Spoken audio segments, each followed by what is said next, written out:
Paris. J'ai eu une enfance tout à fait heureuse. Mes parents étaient commerçants, vous devez connaître, au marché aux puces à Saint-Ouen. Ils étaient connus dans le milieu des antiquaires, brocanteurs, enfin. Et j'avais un frère qui avait 4 ans de moins que moi. On a eu une enfance tout à fait heureuse, jusqu'au moment de la guerre, où là, on allait à l'école communale, et les lois du gouvernement de Vichy sont arrivées, port de l'étoile, ce qui fait qu'à l'époque, les enfants à l'école, on avait tous une blouse grise, et on a cousu notre juif sur la blouse. Et ce qui fait que nos camarades de classe et tout, on s'est rendu compte au moment de la récréation que certains se sont écartés gentiment de nous, comme si d'un seul coup on avait eu une maladie honteuse. Par contre, on a continué à garder d'autres camarades, et bon, on a continué notre scolarité comme ça. Mais par contre, interdiction pour les enfants juifs d'aller jouer dans les squares. À l'entrée des squares, il y avait une pancarte où c'était marqué « Interdit aux juifs et aux chiens ». Ce qui fait que pas possible d'aller jouer avec les autres camarades.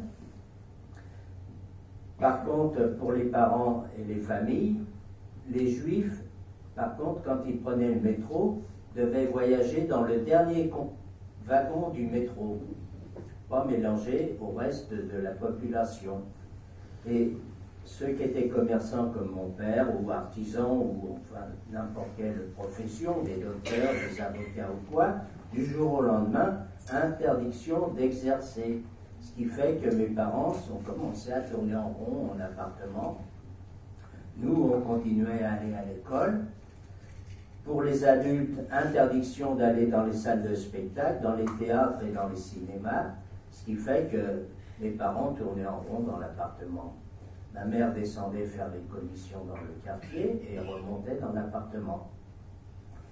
Puis, il y a eu les premières rafles, les rafles du Veldiv, vous avez dû en entendre parler, où là, on a commencé à arrêter des juifs, mais qui avaient gardé leur nationalité d'origine, c'est-à-dire polonais, roumains, de tous les pays, surtout de l'Est, et qui étaient des petits métiers, des petits artisans, vraiment la classe tout à fait ouvrière. Et ont gardé leur nationalité d'origine, n'ont pas cherché à se faire naturaliser ou quoi que ce soit. Et quand il y a eu les premières rafles du Veldiv, j'ai eu des oncles, des tantes, des cousins, des cousines qui ont été arrêtés. Ma famille maternelle habitait dans le 11e arrondissement. Mon grand-père était ébéniste dans le faubourg Saint-Antoine. Et là, j'ai eu comme ça de la famille qui ont été directement arrêtés. Et dans le 11e arrondissement, ils n'allaient pas au Veldiv. Ils allaient au gymnase Japy, dans le quartier du 11e, où tous ceux qui étaient arrêtés étaient dans ce gymnase-là, puis ensuite transférés à Drancy. Et là, quand mes parents ont entendu ces histoires de première arrestation et tout ça, malgré que ma mère était née déjà à Paris, hein, mes grands-parents sont venus de Pologne, sont venus en France en 1905.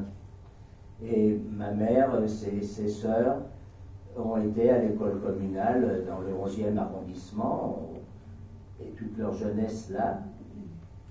Et là, on a continué et on a décidé de passer la ligne de démarcation. Et là, on avait des amis qui étaient à Bordeaux, et mon père était en rapport avec eux.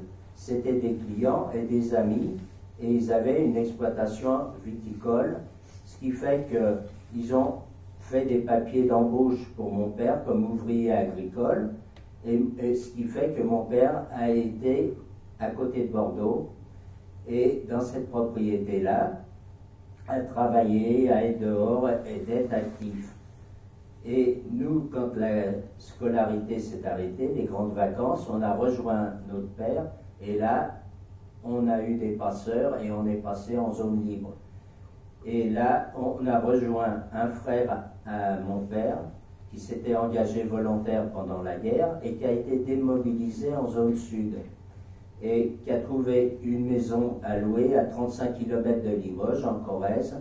Sa femme et un cousin germain à moi l'ont rejoint, et nous, quand on a passé la ligne de démarcation, on a été à partager cette maison où on a vécu les deux familles ensemble.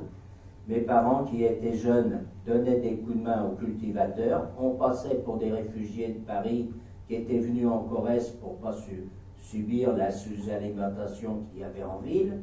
On passait pour des réfugiés de Paris, un point c'est tout. Et mes parents donnaient des coups de main aux cultivateurs contre de l'alimentation. Et là, nous, on est retourné à l'école communale et on a vécu comme ça 2 années en Corrèze, où mes parents étaient considérés, parce qu'ils étaient courageux, ils donnaient des coups de main, et pour des cultivateurs, c'était la meilleure des garanties, c'était bien. Et là, je peux dire qu'on a vécu 2 années où on a mangé absolument du pain blanc et on a été nourri à satiété. Et à un moment, le maire est venu nous voir en disant, écoutez, fichez le camp, il y a une colonne allemande qui va remonter, qui remonte, on a été prévenu, et moi, je ne veux pas être fusillé à cause de vous. Il faut dire que le maire, à l'époque, avait 90 ans, autour de cet âge-là, et il tenait à la vie, hein, c'était normal.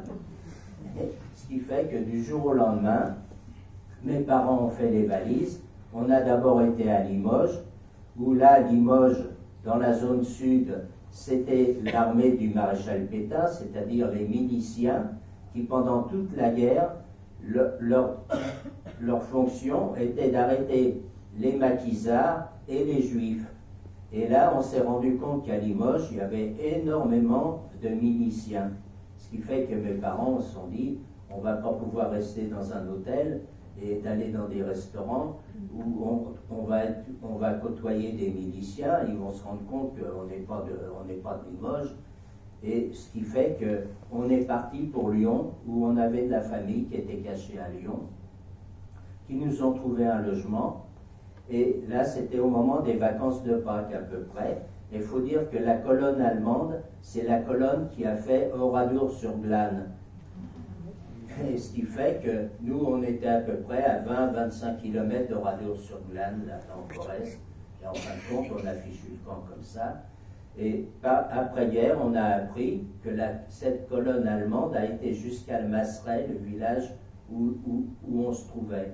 Ce qui fait que si on n'avait pas fichu le camp, on aurait été ramassé à ce moment-là. Et certainement exécuté.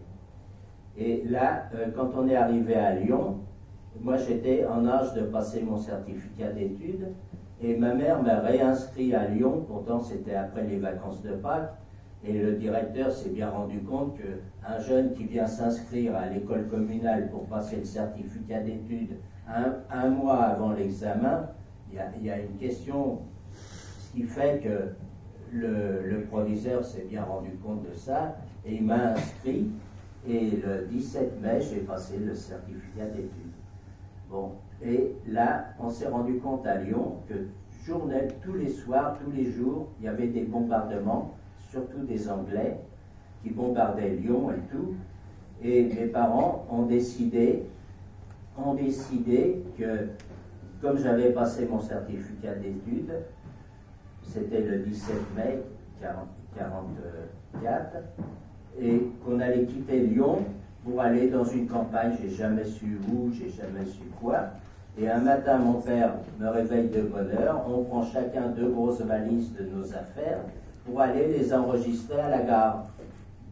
Et là, un fait exprès, on attend un bus, un quart d'heure, 20 minutes, on était place du Pont à Lyon, et là, les valises à nos pieds, et on attendait que le bus arrive.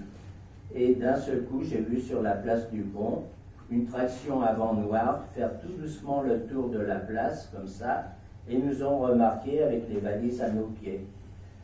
La traction s'est arrêtée, les portières se sont ouvertes, et mon père et moi, on nous a précipités dans la traction, et les valises par-dessus nous, et peut-être 10 minutes après, ou même pas 10 minutes après, on se retrouvait à la Gestapo de Lyon, où exerçait, vous avez dû en entendre parler, Barbie. Et là, on est arrivés tous les deux, et mon père a été amené dans une pièce, il avait des faux papiers, et là, il a été tapé, il m'a expliqué qu'il y avait un grand bureau, et il y avait un pied du bureau qui se détachait, et avec ce pied de bureau, il a été tapé jusqu'au moment où il a dit sa véritable identité. Et là, il est revenu dans la pièce où j'attendais, et un Allemand s'est approché de moi. À l'époque, les jeunes, on était en culotte courte. Il m'a regardé. J'ai dit, voilà, je suis un voisin à ce monsieur qui m'a demandé un coup de main pour porter ses valises à la gare. J'ai vu l'Allemand avoir une hésitation.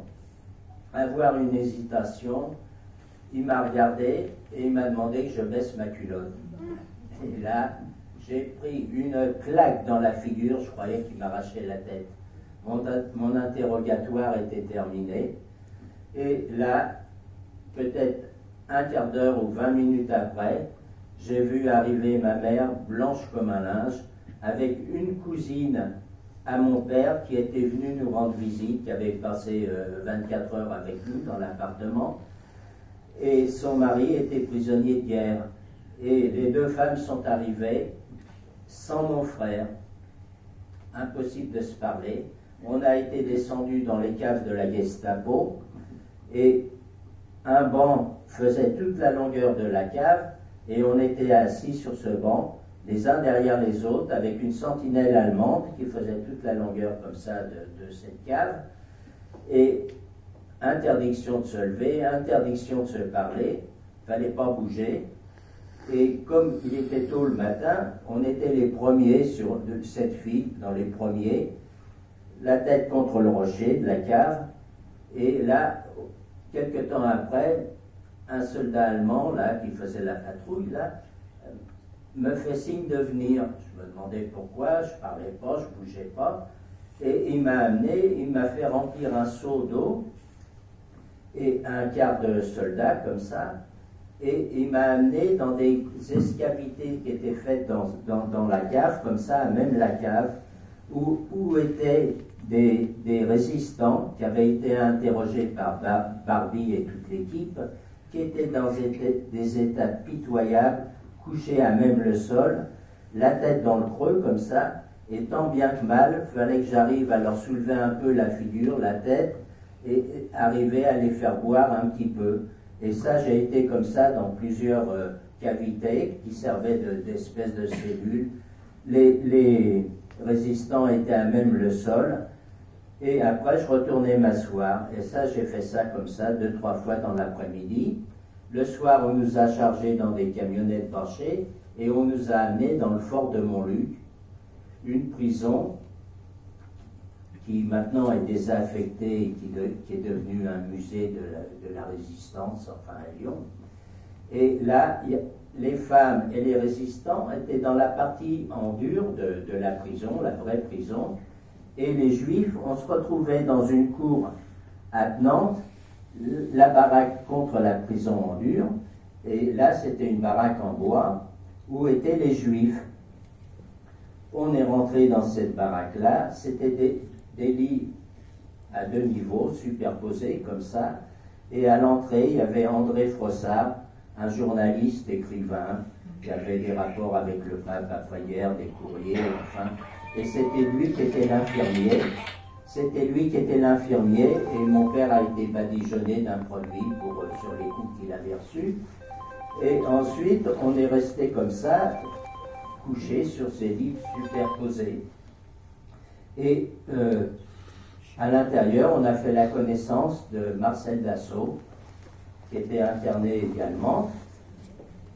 Et là, le soir, il y avait, après la soupe qu'on recevait, on avait à peu près 1 heure où on pouvait discuter, parler, et Marcel Dassault se mettait sur un lit supérieur et faisait un cours sur l'aéronautique, sur des modèles d'hélices d'avion qu'il avait trouvés qui permettaient de mitrailler à travers l'hélice. Enfin bref, moi le soir, comme ça, j'attendais, j'écoutais le cours, ça m'intéressait, ça m'occupait un peu. Et là, les nouvelles de l'extérieur, on les apprenait par les nouvelles arrestations. Et un jour, par les nouveaux rentrant dans la baraque, on a appris que la Gestapo avait été bombardée par les Alliés. Et bon, et le lendemain matin de bonne heure, les Allemands sont venus, ont pris à peu près une 50aine d'internés comme ça, pour les amener sur les décombres, déblayer les décombres, sortir des blessés, sortir des morts, enfin je ne sais pas. Moi j'étais pas pris. Et chaque jour, le groupe partait vers 4h30 le matin et revenait comme ça vers midi et demi. Et la journée après se passait normalement. Et le lendemain, il y avait un autre groupe qui était formé pour retourner sur les décombres. Et mon père, qui lui cherchait toujours, était actif toujours, se proposait presque tous les jours, sans s'occuper s'il était sur la liste ou pas la liste, il devait aller travailler sur les décombres. Et là, un groupe est parti comme ça un jour, est rentré le midi et demi, comme d'habitude, et là on a appris qu'il y avait eu une évasion de deux internés, là, qui avaient réussi à s'échapper. Aucune réaction des Allemands pendant toute la journée, tout le monde était étonné que ça se passe comme ça, comme d'habitude. Et le lendemain matin, il y a eu à nouveau un groupe pour aller sur les décombres, et mon père est parti encore avec ce groupe-là. Et le midi, quand le groupe revenait, il y avait tout de suite un brouhaha, ça discutait, ça parlait. Et ce jour-là, le groupe est revenu dans le silence absolu. Moi, je regardais le groupe rentrer, et j'ai pas vu mon père. Et ce jour-là, j'ai appris que les Allemands ont amené 3 hommes sur le côté, les ont fusillés, ce qui a permis de dire, les Allemands, de dire tentative d'évasion de 5 hommes, 3 ont été tués et 2 ont réussi à s'échapper. Ce qui fait que les Allemands, les sentinelles allemandes, il n'y a pas eu de punition, parce que les punitions pour un soldat allemand, c'était d'être envoyé sur le front russe. Et là, il n'y a eu aucune réaction, et ce qui fait que du jour au lendemain, j'étais orphelin, j'avais perdu mon père, et là, dans les internés, il y avait 2 camarades qui avaient 23-24 ans, éclaireurs israélites de France, qui pendant toute la guerre se sont occupés de rassembler des enfants qui traînaient dans les rues de Paris, dont les familles des parents avaient été arrêtés et déportés, et ces enfants-là se cachaient dans les caves, donnaient des coups de main, comme toute ma famille était dans le faubourg Saint-Antoine, et donnaient des coups de main aux ébénistes, aux menuisiers, tiraient des voitures à bras. Enfin, j'ai eu comme ça des cousins qui ont passé toute la guerre et se cachaient comme ça à droite, à gauche. Et ces 2 camarades-là, pendant toute la guerre, ont ramassé des enfants comme ça, leur ont fait passer la ligne de démarcation, les ont cachés dans des couvents, chez des paysans, beaucoup chez des protestants, et ont même réussi à passer des enfants en Suisse. Et ces 2 camarades-là ont été arrêtés quelques jours avant moi, et ils sont approchés de moi en disant « Écoute Robert, sois courageux, on sera avec toi, ta mère aura besoin de toi. » On savait que de Lyon, on serait transporté à Drancy, et là, quelque temps après, il y a eu une liste de noms appelés pour former un convoi qui montait sur Drancy. Et là, on a fait le voyage dans des wagons normaux, à 8 par compartiment, avec les sentinelles allemandes dans le couloir. Et là, quand on voulait aller aux toilettes ou quoi, on était accompagné par la sentinelle et on revenait s'asseoir à notre place. Et là, j'ai demandé à tous ceux qui faisaient partie de ce groupe-là de Lyon de dire qu'il y a eu des hommes de prix pour aller travailler sur le mur de l'Atlantique, enfin le mur Todd, là, le service Todd, et que mon père avait été pris, comme il était costaud, il avait été pris. Et en effet, quand on est arrivé à Drancy, là, on était dans des chambres mixtes. J'ai retrouvé ma mère qui automatiquement a demandé des nouvelles de son mari. J'ai dit, écoute, il a été pris avec d'autres hommes pour travailler sur le mur de l'Atlantique. Et là, on est resté à peu près une quinzaine de jours comme ça, à Drancy. Moi, dans la journée, je traînais dans la cour, je disais, ma mère va se rendre compte sur ma figure qu'il y a quelque chose qui ne va pas. Et je n'osais pas être trop avec ma mère. Et en effet, on a fait partie d'un convoi. C'est l'avant-dernier convoi qui est parti de Drancy. C'était fin juin.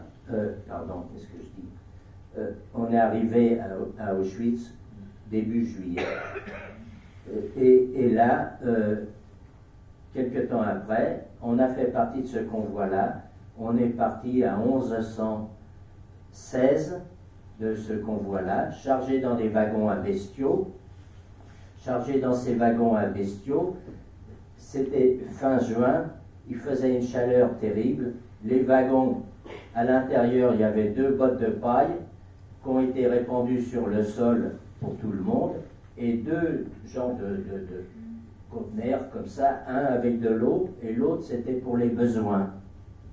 Et quand une femme ou un homme avait à faire ses besoins ou quoi, on s'arrangeait pour mettre des manteaux, faire une protection comme ça, et les gens faisaient leurs besoins. Le voyage a duré, je crois, 3 jours et 4 nuits, ou 4 jours, enfin je ne sais pas trop combien. Et là, avec la chaleur, l'eau a été bue très rapidement, et le récipient pour les besoins a débordé, s'est répandu dans la paille, ce qui fait qu'on a fini le voyage dans les excréments d'urine et de besoins, avec la chaleur qu'il faisait. Et à un moment, le train s'est arrêté, silence absolu, et d'un seul coup, on commençait à entendre des cris et des aboiements et tout. Et là, brusquement, on a entendu Schnell, Schnell, et les wagons à bestiaux, c'était 2 portes coulissantes, et des wagons assez hauts. Hein. Et là, on a été précipités dehors, j'ai même pas eu le temps d'embrasser ma mère. Les hommes à gauche, les femmes à droite, et là, on nous a fait avancer. On nous a fait avancer, accompagnés par des déportés qui sont approchés des plus jeunes et qui ont dit, il y en a qui parlaient français, qui venaient de France ou de Belgique, enfin, et qui sont approchés des plus jeunes en disant, vous direz que vous avez 16 ans. On ne comprenait pas pourquoi, mais enfin, le groupe s'est avancé comme ça, en colonne, devant les Allemands qui demandaient notre âge. Quand mon tour est arrivé, à l'époque, je faisais la taille que je fais maintenant, je n'ai pas pris 1 centimètre depuis ma déportation. Et là, j'ai dit 16 ans. Bon, on m'a fait continuer à avancer. Et par contre, on a remarqué que des hommes âgés, il y avait un camarade à moi qui avait 6 mois de moins que moi, avec son père et sa mère. Et son père était invalide de la guerre de 14. Et il boitait, enfin bon. Et il a été mis sur le côté. Et chez les femmes, c'était pareil. Les femmes avançaient, et les femmes âgées, les femmes avec des enfants de moins de 16 ans, étaient mises sur le côté. Des femmes enceintes, des femmes âgées, étaient mises sur le côté. Ensuite, chargées dans des camionnettes et amenées à Birkenau, directement à la chambre à gaz et au four crématoire. Ça, on l'a su par la suite. Et nous, on a continué à avancer, et là, on s'est déshabillé, fallait lasser nos chaussures ensemble, et là, on est rentré dans une grande salle, on a attendu quelques minutes, et là, l'eau s'est mise à couler, on a eu une douche, ensuite on est rentré dans une autre salle où on nous a attendus, et avec la liste de nos noms, Comme moi j'étais dans les W, j'étais dans les derniers. Et là, on passait devant une grande table où on nous tatouait en face de notre nom un matricule. Ce qui fait qu'on n'était plus Pierre, Paul, Jacques ou quoi, on était numéro un tel, et voilà, j'ai le matricule là. Et là, on a formé une colonne avec des vêtements, pas les nôtres, mais des vêtements civils, avec un grand trait de peinture dans le dos, et on a fait une marche de à peu près 8 km pour se retrouver à Auschwitz numéro 3, c'est-à-dire Monowitz. C'était un camp où il y avait à peu près 9000 internés juifs et qui dépendait d'une usine, Ligier Farben. C'était une usine qui fabriquait du caoutchouc synthétique et qui faisait le gaz Zyklon 3 également, qui servait pour les chambres à gaz. Et là, on a appris, en parlant comme ça, que la salle où on avait eu la douche, c'était la salle qui servait de chambre à gaz. C'est-à-dire que par les pommeaux, au lieu de recevoir de l'eau, ils recevaient le gaz Zyklon 3 et ils étaient exterminés. Voilà. Et là, bon, on est arrivé, c'était début juillet, et là on était dans des baraques où on était à peu près 400 par baraque, des caillas à 3 niveaux, comme ça, comme moi j'étais jeune, on m'avait filé tout à fait haut. Et là, quand on est arrivé à Monowitz, on est passé devant des docteurs et des SS qui demandaient les professions. Mes 2 camarades ont dit qu'ils étaient électriciens, ce qui fait que tous les métiers qui pouvaient rentrer dans l'usine, travailler dans l'usine, rentraient dans l'usine, au point de vue travail. Quand mon tour est arrivé, à 14 ans, je ne pouvais pas dire que j'avais une profession, j'ai dit étudiant. Étudiant, je me suis retrouvé dans un commando de terrassement. Pour être terrassier, on n'avait pas besoin de diplôme. Le matin, on était réveillé, levé à 4h30 du matin, fallait courir au lavabo, se débarbouiller, on se frottait les dents avec le doigt, et on retournait dans la baraque où on se rhabillait, pas de serviette, pas de gants, pas de savon, rien du tout. On retournait à l'intérieur de la baraque, on s'habillait, et là on recevait une tranche de pain noir, un carré de margarine, et ce qu'ils appelaient un café, comme ça, dans une espèce de truc militaire, là, voilà. Et ça, c'était le petit déjeuner. On s'alignait devant la baraque, 5 par 5, et là, on était compté par les SS, et ça pouvait durer 1 heure, ça pouvait durer 2 heures, au garde à vous, on fallait se mettre au garde à vous, enlever son bonnet, et après repos, et après on regagnait notre commando, on recevait une pelle ou une pioche, et on faisait à peu près 2 km de route, accompagné par des soldats de la Wehrmacht, un capot et un fort arbalter. Et là, c'était le chantier, on creusait, on tirait des câbles, on rebouchait la tranchée. Quelques jours après, on redébouchait la tranchée qu'on avait fait, et on sortait les câbles, on mettait autre chose à la place.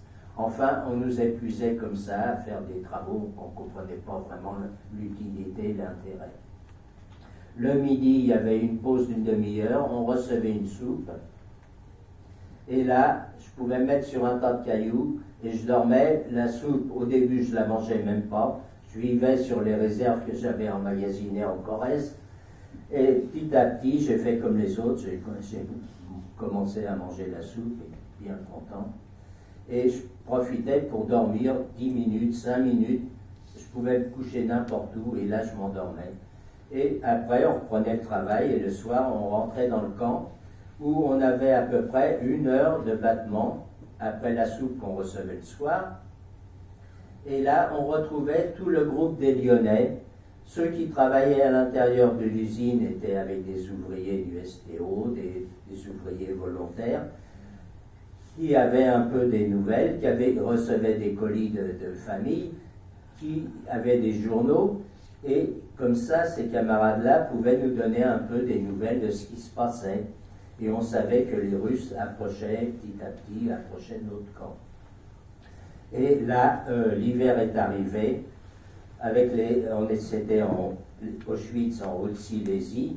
Dès le mois d'octobre, l'hiver s'installait, et il y avait des jours où il faisait des moins 10, des moins 20, des moins 15. Il y a eu même des jours où il faisait tellement froid qu'ils ne nous laissaient pas sortir dehors, on restait dans les baraques.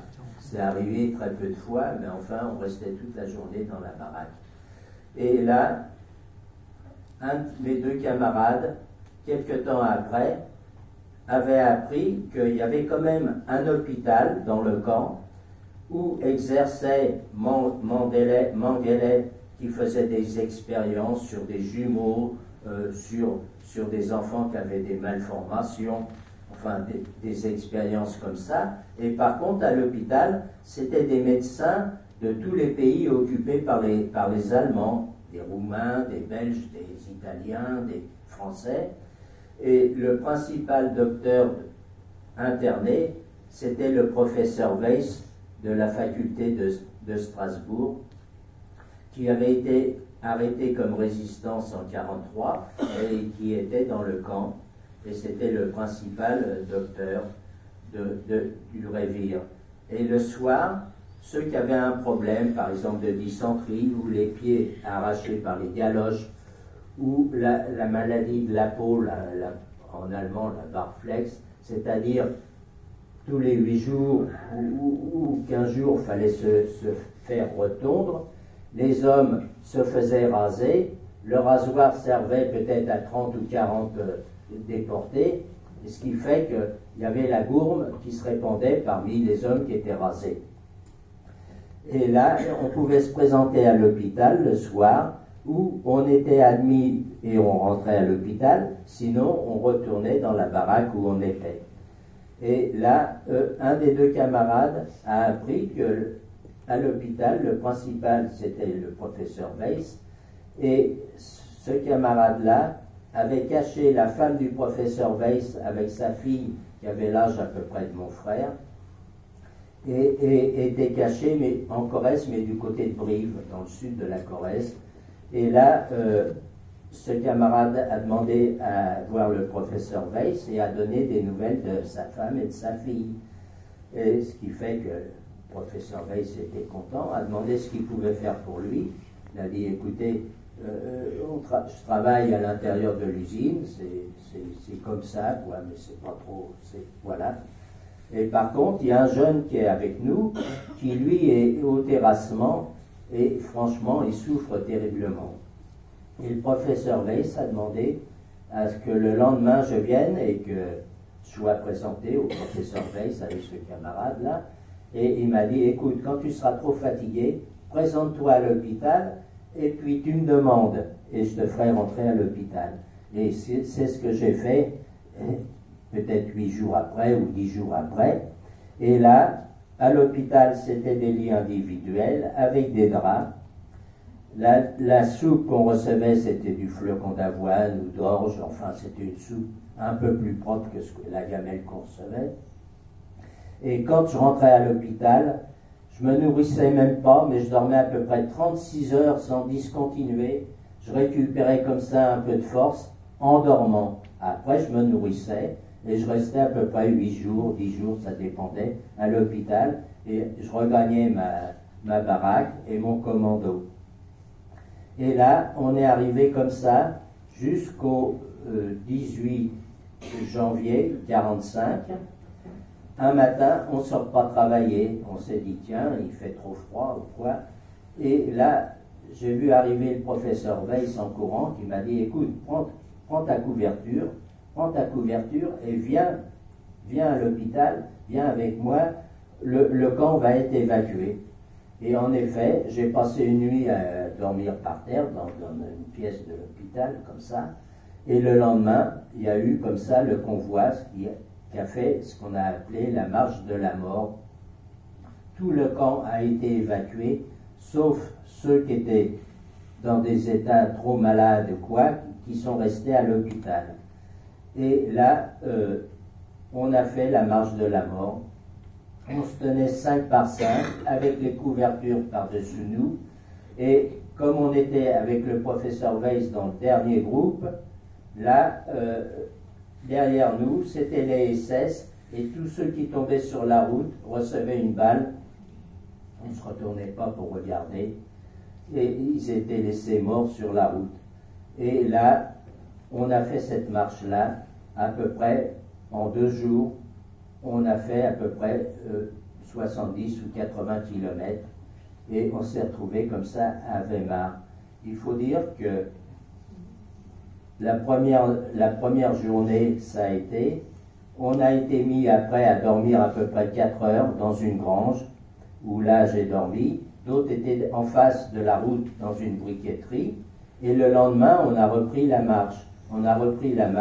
Et à un moment, le professeur Weiss s'est rendu compte que moi ça commençait à flancher, que je n'aurais pas continué très longtemps la route. Il m'a pris, il m'a supporté un peu sur son épaule, il m'a fait remonter un peu plus rapidement jusqu'à une charrette qui était attelée, là, un cheval, et à l'intérieur, c'était des prostituées allemandes qui étaient dans un bloc à part, dans une baraque à part, pour les SS, pour les capots, pour tous les cadres du camp. Bon, nous, on voyait personne, on voyait ni quelqu'un s'approcher, ni rentrer, ni sortir. Et ces femmes étaient avec des manteaux de fourrure, des couvertures, dans cette charrette-là. Et le professeur Weiss m'a pris et m'a jeté dans cette charrette. Là, les femmes ont vite recouvert, parce que si les SS l'avaient remarqué ça aurait été mal. Et là, avec la chaleur et les couvertures et les femmes, je me suis endormi.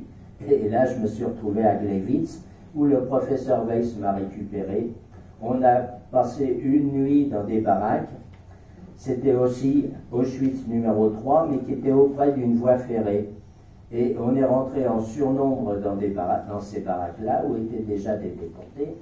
Et le lendemain, on a été chargé dans des wagons ouverts, et on mettait nos couvertures pour former comme un toit. Et on a voyagé comme ça 4 jours, sans aucune nourriture, sans rien. Le matin, on ramassait la neige qui était tombée sur les couvertures et on se désaltérait comme on pouvait avec la neige. Et on est arrivé à Buchenwald. Là, c'était un camp de concentration, mais un camp de résistants. Ce n'était pas un camp d'extermination comme Auschwitz. Auschwitz, en théorie, tant qu'on pouvait travailler, on restait vivant, et après, on était sélectionné et on passait